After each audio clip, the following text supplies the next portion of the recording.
I'm Raina Flores with your morning update. The state of Kansas is under watch for wildfires as we head into the weekend. The governor issued a state of disaster starting today at 11:30 a.m. and lasting through the weekend. High winds and low humidity will have many parts of Kansas ripe for fires. State fire officials say the conditions will make any fire that does start very difficult to get under control.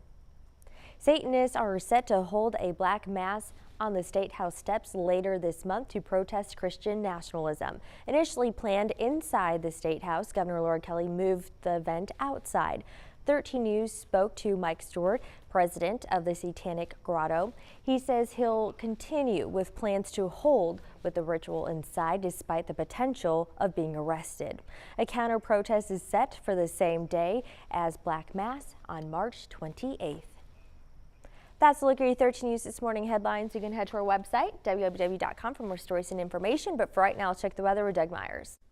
Well, starting out this morning with temperatures that where we should be for an afternoon high this time of year in the 50s. So that means a warm afternoon in the 70s. Although as a little bit of cooler air mass starts to work its way into the area this afternoon, temperatures do start to cool down a little bit quicker than normal, as that temperatures may be closer to 69 by 5 and then continuing the cooling trend in the 60s through about 8 o'clock with 59 by 9. So it'll be a little bit cooler. It's not a huge cool down. In fact, I still think temperatures for overnight lows will be in the upper 30s and low 40s. But bottom line is just be ready for a little bit cooler evening compared to for what we'll have this afternoon.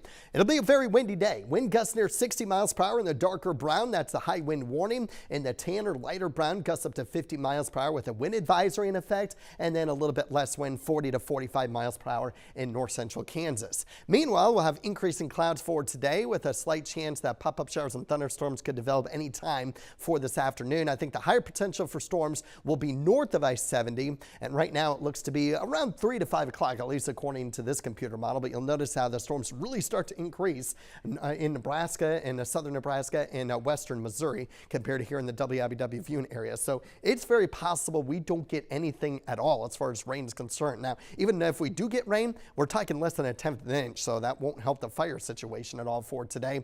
And we'll keep an eye on the risk for a few strong to severe storms, especially north of I-70 this afternoon as well. Meanwhile, for tomorrow, will be dry and partly to mostly cloudy through the day. Much cooler with temperatures in the mid 50s for highs, and then a lot less wind on Sunday with upper 50s and low 60s. So wind gusts will be near 30 miles per hour Saturday, closer to 20 mile per hour wind gusts on Sunday, warming back in the 70s and even 80s Monday and Tuesday.